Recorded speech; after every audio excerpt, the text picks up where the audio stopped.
Hi everybody, welcome back to Jurek's Real Estate Adventures.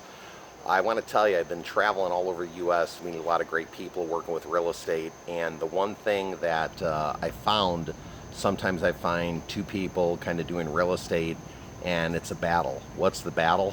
One wants to be a spender, one wants to be a saver.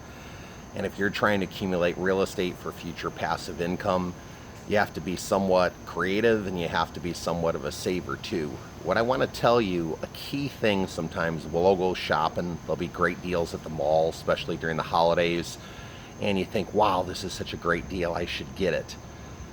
Are you sacrificing your future for what you're buying today? I want you to think about that. Do you really need that extra clothing, that extra pair of shoes, that extra wallet, purse, that fine dining, 2-3 times a week or once a week? Every time you spend $1, I want you to think about, are you sacrificing your future success or future retirement by spending today? Now, I want you to have a good time. I want you to go out every now and then. But what I find too often than not, people sometimes will spend a little bit more than what they're making because it's such a good deal, and they'll put it on a credit card, things of that nature.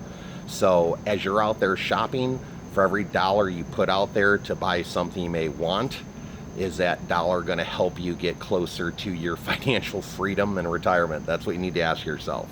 So get out there, make it happen, make your real estate investing dreams a reality, and you can do it if you watch your finances and move one step closer to your financial freedom and financial success. Take care, believe and achieve. Have a great week. Bye-bye.